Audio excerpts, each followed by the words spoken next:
friends, ഇന്നത്തെ വീഡിയോയിൽ നമ്മൾ ഡിസ്കസ് ചെയ്യാൻ പോകുന്നത് what are the motifs for holding inventory എന്നുള്ളതാണ്. അതായത് എന്തിനു വേണ്ടിയിട്ടാണ് നമ്മൾ ഇൻവെന്ററി കീപ്പ് ചെയ്യുന്നത്. കഴിഞ്ഞ വീഡിയോ നിങ്ങൾക്ക് ഓർമ്മയുണ്ടാവും ഇൻവെന്ററി എന്താണ് നമ്മൾ ഡിസ്കസ് ചെയ്തത്, ഇൻവെന്ററി മാനേജ്മെന്റ് എന്താണ്, അതുപോലെ തന്നെ എന്താണ് അതിന്റെ ഒബ്ജക്റ്റീവ് എന്നുള്ള കാര്യങ്ങൾ നമ്മൾ കഴിഞ്ഞ വീഡിയോയിൽ ഡിസ്കസ് ചെയ്തിരുന്നു. ഇന്നത്തെ വീഡിയോ നമുക്ക് നോക്കാം എന്തിനു വേണ്ടിയിട്ടാണ് നമ്മൾ ഇൻവെന്ററി കീപ്പ് ചെയ്യുന്നത്. മെയിൻലി 3 മോട്ടീവ്സ് ആണുള്ളത്. അതായത് transaction motive, production motive, speculative motive. Okay, transaction motive എന്ന് പറഞ്ഞാൽ നമ്മൾ ഡേ ടു ഡേ ട്രാൻസാക്ഷൻസ് നടന്നു പോകാൻ വേണ്ടിയിട്ട് നമ്മൾ minimum amount of inventory keep ചെയ്യണം. അതിന് വേണ്ടിയിട്ട് നമ്മൾ ഇൻവെന്ററി കീപ്പ് ചെയ്യുകയാണെങ്കിൽ അത് നമ്മൾ ട്രാൻസാക്ഷൻ മോട്ടീവ് എന്ന് പറയാം. അതായത് പ്രൊഡക്ഷൻ, സെയിൽസ് തുടങ്ങിയ ഡേ ടു ഡേ ആക്ടിവിറ്റീസ് ഒരു സ്മൂത്ത് ആയിട്ട് കടന്നു പോകണമെങ്കിൽ ഒരു മിനിമം എമൗണ്ട് ഓഫ് ഇൻവെന്ററി നമുക്ക് ആവശ്യമാണ്. അതിനാണ് നമ്മൾ ട്രാൻസാക്ഷൻ മോട്ടീവ് എന്ന് പറയുന്നത്. Okay, second one production motive ആണ്.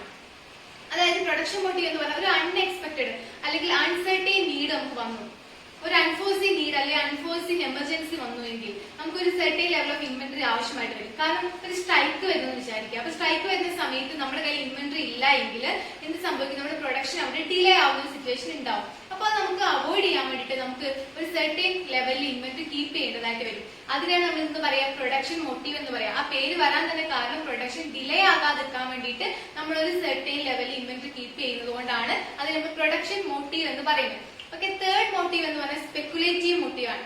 സ്പെക്കുലേറ്റീവ് മോട്ടീവ് എന്ന് പറഞ്ഞിട്ടുണ്ടെങ്കിൽ ഒരു അൺഎക്സ്പെക്ടഡ് ഓപ്പർച്യൂണിറ്റി, ഒരു അൺഎക്സ്പെക്ടഡ് ഗെയിൻ നമ്മൾ നേടാൻ വേണ്ടിയിട്ട് നമ്മൾ ഒരു സെർട്ടൈൻ ലെവലിൽ ഇൻവെന്ററി കീപ്പ് ചെയ്യേണ്ടതായിട്ടുണ്ട്.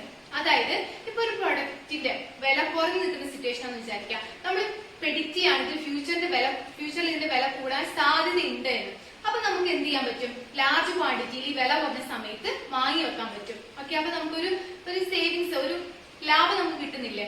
അതിന് വേണ്ടിയിട്ട് നമ്മൾ ഇൻവെന്ററി കീപ്പ് ചെയ്യുകയാണെങ്കിൽ അതാണ് സ്പെക്കുലേറ്റീവ് മോട്ടീവ്. അതായത് നമ്മൾ സ്പെക്കുലേറ്റ് ചെയ്യാണ്, ഫോർകാസ്റ്റ് ചെയ്യാണ്, ഭാവിയിൽ ഇങ്ങനെ ഉണ്ടാവും. അപ്പൊ അത് നമ്മൾ മുൻകൂട്ടി കണ്ടിട്ട് ഒരു ലെവൽ ഓഫ് ഇൻവെന്ററി കീപ്പ് ചെയ്യാണ്, ആ അഡ്വാൻറ്റേജ് നമുക്ക് എടുക്കാൻ വേണ്ടിയിട്ട്. അതാണ് സ്പെക്കുലേറ്റീവ് മോട്ടീവ് എന്ന് പറയാം. അപ്പോ ഈ 3 മോട്ടീവ്സ് എന്താണെന്ന് മനസ്സിലായാലും, ട്രാൻസാക്ഷൻ മോട്ടീവ്, അതുപോലെ തന്നെ പ്രൊഡക്ഷൻ മോട്ടീവ്, സ്പെക്കുലേറ്റീവ് മോട്ടീവ്, ഈ 3 മോട്ടീവ്സ് ഉള്ളതുകൊണ്ടാണ് നമ്മൾ ഇൻവെന്ററി എന്ത് ചെയ്യുന്നത്, ഹോൾഡ് ചെയ്യുന്നത് അല്ലെങ്കിൽ കീപ്പ് ചെയ്യുന്നത്. ഇനി നമ്മൾ ഡിസ്കസ് ചെയ്യാൻ പോകുന്ന കാര്യം എന്തൊക്കെയാണ് ഇൻവെന്ററിന്റെ കോസ്റ്റ് അല്ലെങ്കിൽ ബെനിഫിറ്റ്സ്.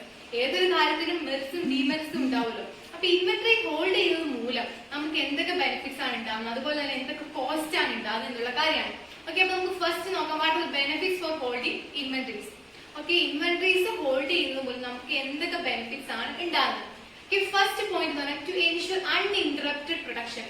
ഓക്കെ, അൺഇന്ററപ്റ്റഡ് പ്രൊഡക്ഷൻ എന്ന് പറഞ്ഞാൽ എന്താ, പ്രൊഡക്ഷൻ അവിടെ ഇന്ററപ്റ്റ് ആവുന്നില്ല, അതായത് പ്രൊഡക്ഷൻ ഒരു തടസ്സവും ഉണ്ടാകുന്നില്ല. പ്രൊഡക്ഷൻ സാധാരണ പോലെ സ്മൂത്ത് ആയിട്ട് നമുക്ക് കണ്ടിന്യൂ ചെയ്ത് പോകാൻ പറ്റുന്നു. അതിന് വേണ്ടിയിട്ട് ഇൻവെന്ററി നമ്മളെ ഹെൽപ്പ് ചെയ്യുന്നുണ്ട്. അതായത് ഒരു സഫീഷ്യന്റ് ആയിട്ടുള്ള ഒരു സ്റ്റോക്ക് നമ്മുടെ കയ്യിൽ ഉണ്ടെങ്കിൽ അവിടെ പ്രൊഡക്ഷൻ ഡിലേ ആവില്ല, പ്രൊഡക്ഷൻ നമുക്ക് കണ്ടിന്യൂസ് ആയിട്ട് പോകാൻ പറ്റും. അതിന് വേണ്ടിയിട്ട് നമുക്ക് ഒരു സഫീഷ്യന്റ് സ്റ്റോക്ക് ഓഫ് ഇൻവെന്ററി നമുക്ക് ആവശ്യമാണ്. ഓക്കെ, അതാണ് ഫസ്റ്റ് പോയിന്റ് പറയുന്നത്, ടു എൻഷുർ അൺഇന്ററപ്റ്റഡ് പ്രൊഡക്ഷൻ. ഒരു അൺഇന്ററപ്റ്റഡ് പ്രൊഡക്ഷൻ നടത്താൻ വേണ്ടിയിട്ട്, എൻഷുർ ചെയ്യാൻ വേണ്ടിയിട്ട് ഇൻവെന്ററി നമ്മളെ ഹെൽപ്പ് ചെയ്യുന്നുണ്ട്. ഓക്കെ, ഒരു സഫീഷ്യന്റ് സ്റ്റോക്ക് ഓഫ് ഇൻവെന്ററി ആയിരിക്കണം കേട്ടോ, ഒരു സഫീഷ്യന്റ് ലെവൽ ഓഫ് ഇൻവെന്ററി ആയിരിക്കണം. ഓക്കെ, രണ്ടാമത്തെ പോയിന്റ് പറഞ്ഞാൽ ടു എൻഷുർ എഫിഷ്യന്റ് പർച്ചേസ്. അതായത് നമ്മൾ ലാർജ് ക്വാണ്ടിറ്റിയിൽ വാങ്ങുന്ന സമയത്ത് നമുക്ക് എന്ത് കിട്ടും, ചിലപ്പോൾ ഡിസ്കൗണ്ട് കിട്ടും, അല്ലെങ്കിൽ ക്രെഡിറ്റ് പീരീഡിൽ എന്തെങ്കിലും റിലാക്സേഷൻ ഒക്കെ കിട്ടും. അപ്പൊ നമ്മൾ ചെറിയ ക്വാണ്ടിറ്റിയിൽ വാങ്ങുന്ന സമയത്ത് നമുക്ക് ഈ ഒരു അഡ്വാൻറ്റേജ് ഒന്നും കിട്ടില്ല.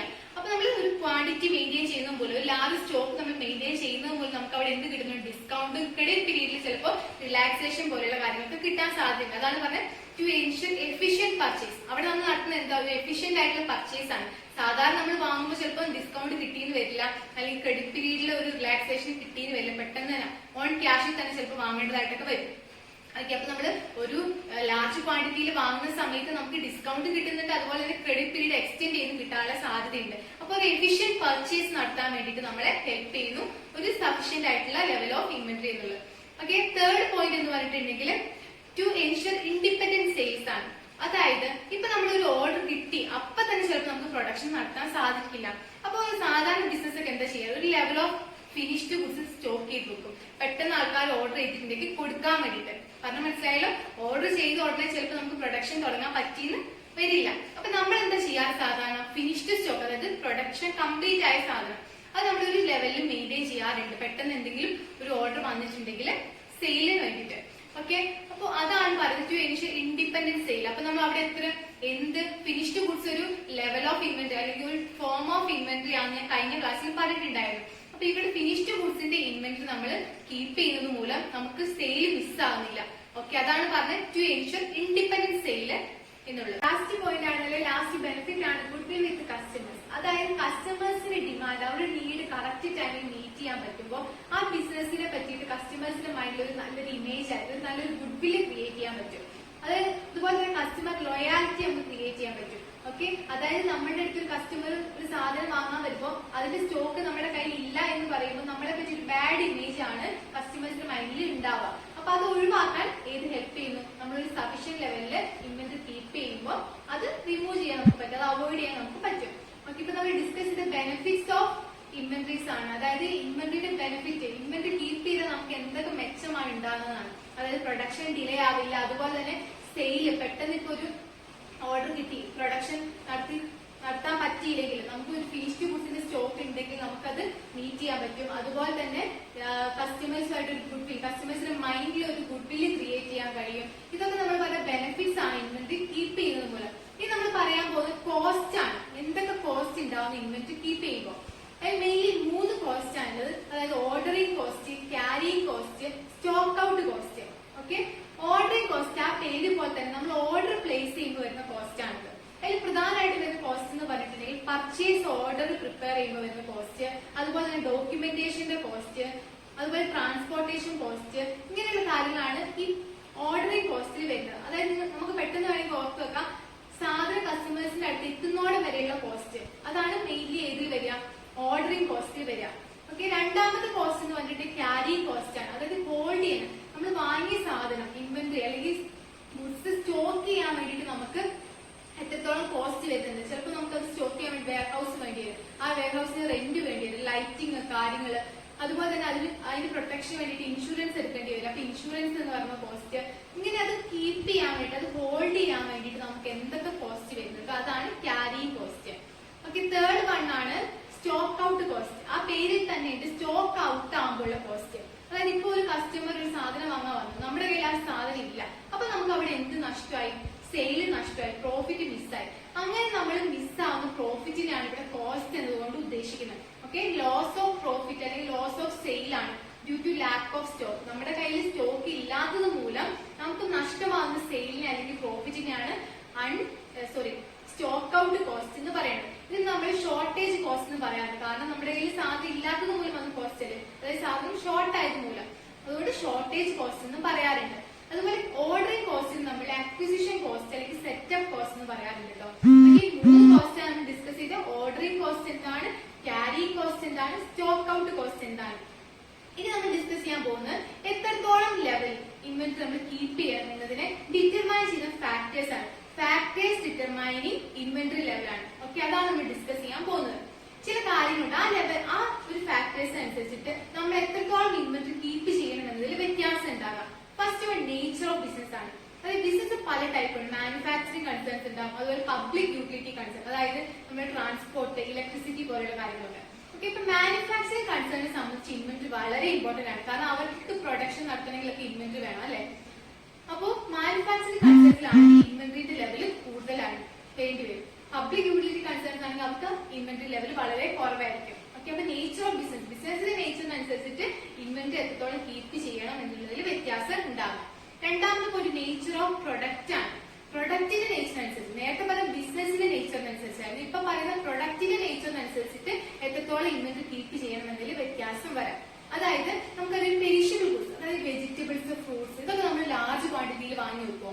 ഇല്ല. കാരണം എന്താ? അത് ലാർജ് ക്വാണ്ടിറ്റിയിൽ വാങ്ങി വെച്ചാല് അതിന്റെ പ്രത്യേകത എന്ന് പറയുന്നത് പെരിഷബിൾ ആണ്, ഇപ്പൊ പെട്ടെന്ന് നശിച്ചു പോകുന്ന സാധനങ്ങളാണ്. അപ്പൊ അത് നമ്മൾ ആ കുറഞ്ഞ സ്റ്റോക്ക് മാത്രമേ കീപ്പ് ചെയ്യാറുള്ളൂ, അല്ലെങ്കിൽ നമുക്ക് നഷ്ടമായിരിക്കും ഉണ്ടാകാം. മറ്റ് സാധനങ്ങൾ നമുക്ക് കുറെ കൂടി ലാർജ് ക്വാണ്ടിറ്റിയിൽ കീപ്പ് ചെയ്യാൻ പറ്റും. ഓക്കെ, അപ്പൊ പ്രൊഡക്റ്റിന്റെ നേച്ചറിനനുസരിച്ചിട്ട് എത്രത്തോളം ഇൻവെന്ററി കീപ്പ് ചെയ്യണം, അല്ലെ ഏത് ലെവലിൽ ഇൻവെന്ററി കീപ്പ് ചെയ്യണം എന്നതിൽ വ്യത്യാസം ഉണ്ടാകും. മൂന്നാമത്തെ പോയിന്റ് എന്ന് പറഞ്ഞാൽ financial position of the firm ആണ്. ഒരു ഫേമിന് നല്ലൊരു ഫൈനാൻഷ്യൽ പൊസിഷൻ ഉണ്ടെങ്കിൽ, നല്ലൊരു ക്യാഷ് ലെവലൊക്കെ ഉണ്ടെങ്കിൽ അവർ ലാർജ് ക്വാണ്ടിറ്റിയിൽ ചിലപ്പോൾ വാങ്ങും. അത്ര ഫൈനാൻഷ്യൽ പൊസിഷൻസ് ഒന്നും ഇല്ലാത്ത സ്മോൾ ആയിട്ട് ബിസിനസ്സുകാരൊക്കെ എന്താ ചെയ്യാം, ചെറിയ ക്വാണ്ടിറ്റിയിലായിരിക്കും സ്റ്റോക്ക് മെയിൻറ്റെയിൻ ചെയ്യുന്നുണ്ടാവാം. ഓക്കെ, അടുത്ത കാര്യം എന്ന് പറഞ്ഞാൽ ഇൻവെന്ററിയുടെ കോസ്റ്റ് ആണ്. ഇൻവെന്ററിയുടെ കോസ്റ്റ് ആണ് നമ്മൾ നേരത്തെ പറയുന്നത്. എന്തൊക്കെ കോസ്റ്റ് ഉണ്ട്? ഓർഡറിംഗ് കോസ്റ്റ്, ക്യാരിയിങ് കോസ്റ്റ് ഒക്കെ അതിൽ വരുന്നതാണ്. അപ്പൊ ഈ കോസ്റ്റിനനുസരിച്ച് ചിലപ്പോൾ നമ്മൾ എത്രത്തോളം ഇൻവെന്ററി കീപ്പ് ചെയ്യണം എന്നതിൽ വ്യത്യാസം വരാം. അതായത് കോസ്റ്റ് കൂടുതലാണോ കുറവാണോ അതിനനുസരിച്ച് നമ്മുടെ ഡിസിഷനിൽ മാറ്റം ഉണ്ടാകാം. അപ്പൊ ഇതൊക്കെ എന്തിനെ ഡിറ്റർമൈൻ ചെയ്യുന്ന കാര്യങ്ങളാണ്, നമ്മൾ എത്രത്തോളം ഇൻവെന്ററി കീപ്പ് ചെയ്യണം എന്നതിനെ ഡിറ്റർമൈൻ ചെയ്യുന്ന കാര്യങ്ങളാണ്. അതുപോലെ ഒരു പോയിന്റ് കൂടെ പറയാം, length of the manufacturing cycle. ഈ മാനുഫാക്ചറിംഗ് സൈക്കിൾ എന്ന് പറഞ്ഞാൽ എന്താ, നമ്മൾ റോ മെറ്റീരിയൽ വാങ്ങിയത് പ്രൊഡക്ഷൻ കംപ്ലീറ്റ് ആകുന്നതോട് വരെയുള്ള പീരീഡ്, അതിനാണ് മാനുഫാക്ചറിംഗ് സൈക്കിൾ എന്ന് പറയും. അപ്പൊ ഈ മാനുഫാക്ചറിംഗ് സൈക്കിൾ ലെങ്തി ആണെങ്കിൽ, ലോങ് ആണെങ്കിൽ അതിനർത്ഥം എന്താ, ഇപ്പൊ പ്രൊഡക്ഷൻ നമ്മൾ അത്രത്തോളം നടത്തുന്നുണ്ട്, അതായത് ലാർജ് ക്വാണ്ടിറ്റിയിൽ പ്രൊഡക്ഷൻ നടക്കുന്നുണ്ട് അവിടെ. അപ്പൊ ലാർജ് ക്വാണ്ടിറ്റിയിൽ പ്രൊഡക്ഷൻ നടക്കുമ്പോൾ ഓട്ടോമാറ്റിക് ആയിട്ട് അത്രത്തോളം ഇൻവെന്ററി റോ മെറ്റീരിയൽ നമുക്ക് ആവശ്യമായിട്ട് വരും അല്ലെ. അപ്പൊ പറഞ്ഞു വന്നത്, ഈ മാനുഫാക്ചറിംഗ് സൈക്കിൾ ലെങ്തി ആണെങ്കിൽ നമുക്ക് കൂടുതൽ ഇൻവെന്ററി കീപ്പ് ചെയ്യേണ്ടതായിട്ട് വരും. മാനുഫാക്ചറിംഗ് സൈക്കിൾ സ്മോൾ ആണ്, അതായത് ഷോർട്ട് ആണ് എങ്കിൽ അത്രത്തോളം നമുക്ക് കീപ്പ് ചെയ്യേണ്ടതായിട്ട് വരില്ല ഇൻവെന്ററി. ഓക്കെ, അപ്പൊ ഇതൊക്കെ നമ്മൾ പറഞ്ഞു എന്ത് ഡിറ്റർമൈൻ ചെയ്യുന്ന ഫാക്ടേഴ്സ്, എത്രത്തോളം ഇൻവെന്ററി കീപ്പ് ചെയ്യണം എന്നതിന് ഡിറ്റർമൈൻ ചെയ്യുന്ന ഫാക്ടേഴ്സ് ആണ്. ഓക്കെ, ഇന്നത്തെ ക്ലാസ്സിൽ നമ്മൾ അപ്പൊ ഡിസ്കസ് ചെയ്ത എന്തൊക്കെ കാര്യങ്ങളാണ്, എന്തൊക്കെ മോട്ടീവ്സ് ആണ് ഉള്ളത് നമ്മൾ ഇൻവെന്ററി കീപ്പ് ചെയ്യുന്നതിന് മുന്നിൽ.